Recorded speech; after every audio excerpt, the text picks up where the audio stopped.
Hi guys, it's Down Under Monkey. Tonight I have a padlock that I want to show to you.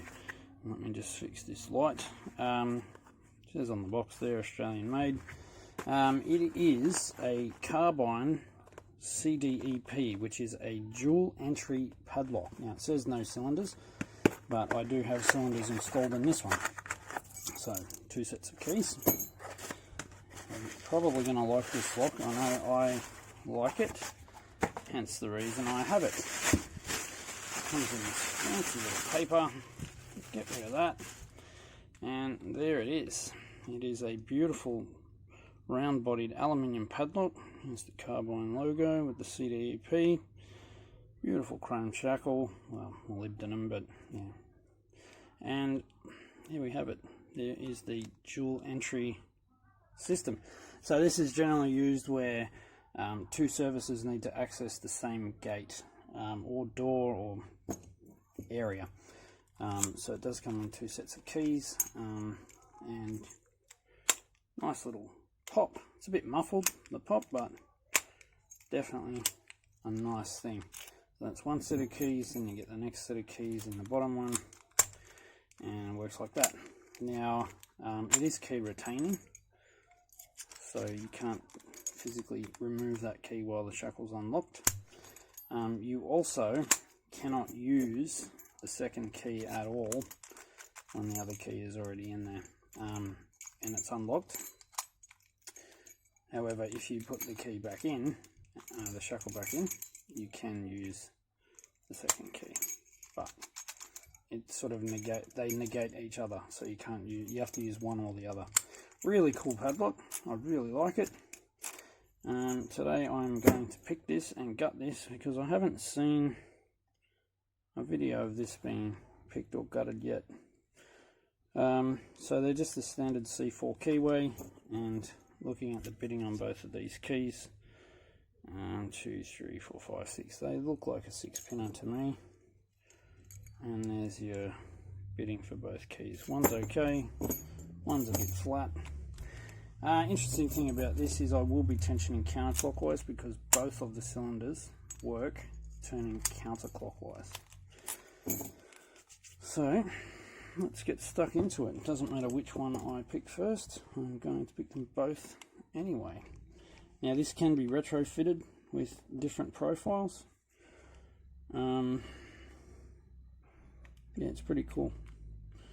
So one thing I have noticed already with this is that pin 5 and 6, or maybe pin 5,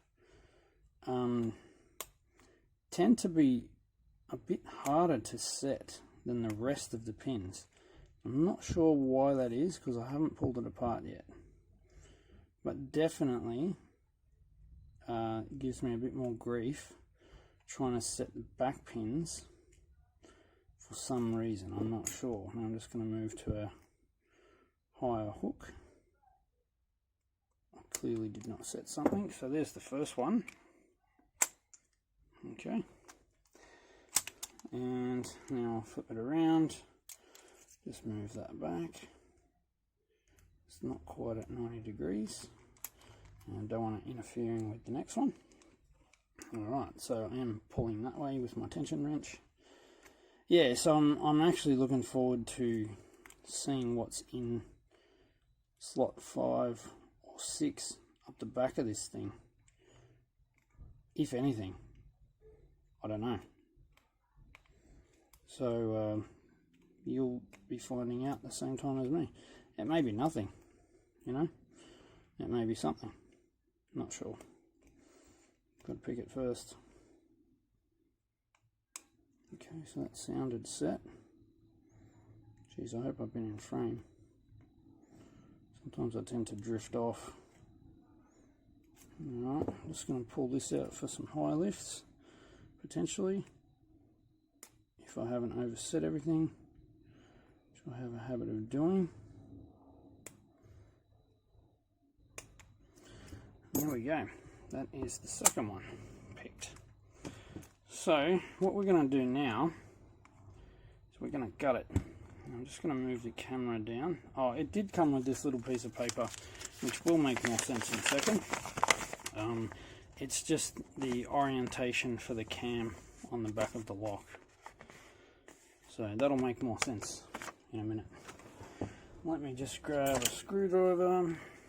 There is a screw down there. It is ball bearing, double ball bearing locking, so you can't shim it.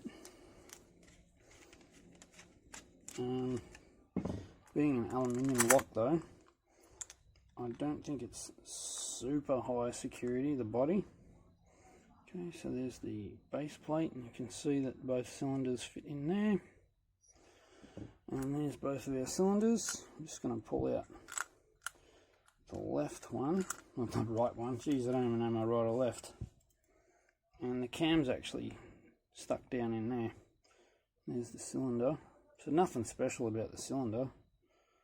I'm going to lock that back up because I do have the key. And I'm going to pull out the second cylinder, and the cams are down in the back there. So let's have a look at that before I bother gutting the lock. I'm just going to turn on this light for a bit better of a view. Might dump one of those cams out. Really cool looking. It's just covered in grease too, so it's brand spanking new. And you know what, I'll dump the second one out. Alright, so that's obviously the orientation for the cam. And what it does is, you can see this actuator down the back here, so the cam will actually push that to one side like that to unlock, and you'll see when it clicks back it returns to the center position. When you click it the other way, it releases the shackle again and returns back to center position. So hopefully you can see that fairly clearly. Now I'm not going to attempt to pull that section out. We'll leave that right where it is, just for the time being. Alright, so that is the carbine lock. I'm not expecting a hell of a lot out of the cylinders, to be honest. The only other person I've seen do anything with these locks is Dr. Lock. His channel's actually really good. And about 7 months ago he did a review on these, but I don't think he peaked them. Let's have a look. So that's 9 out of 10 times I'm going to get the wrong key for the wrong cylinder. Alright, now C-clip. The bane of lock sport existence. Alright. And my follower is missing. There it is. Will I shim it? Should be right if I do it like that. Okay, so all standard, nothing done to the core. Oops. I think you'll find these are just going to be all standard pins, nothing exciting. Oops, drop that one there. Yep. Turn that light off, it's a bit bright. Yeah, nothing done to that. There probably would never be, because it's sort of designed to be a fairly high use lock. So you're not exactly going to put any counter milling or spools or any of that stuff in there. Plus, if you're going to upgrade the cores anyway, they just give you the run-of-the-mill kind of cheapest for production kind of thing.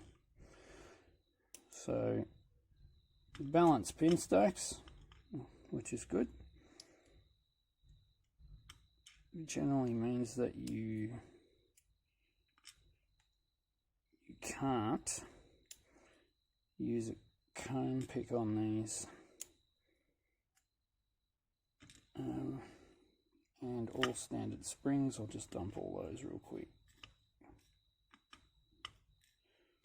Sort them out. I'm just going to gut the second one for the heck of it, just real quick. Then I'll give you a close-up on both of them, just for fun and games, right? So take that off. Yeah, so Dr. Lock did a review on these a little while ago, and really nifty. Okay, so again, these are all probably going to be standard 1, standard 2. Very long keeping in 2 of this one. 4, 5 and 6. Quick organisation. Nice looking pins from Carbine though. Really shiny, almost like a mirror finish.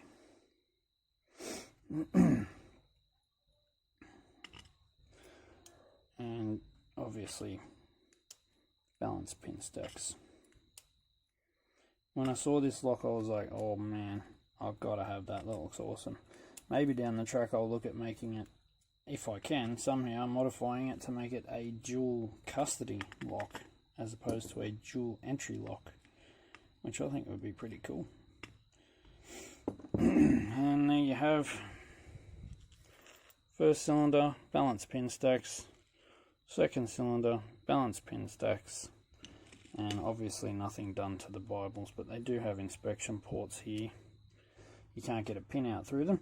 But anyway, there you go. I hope you enjoyed that.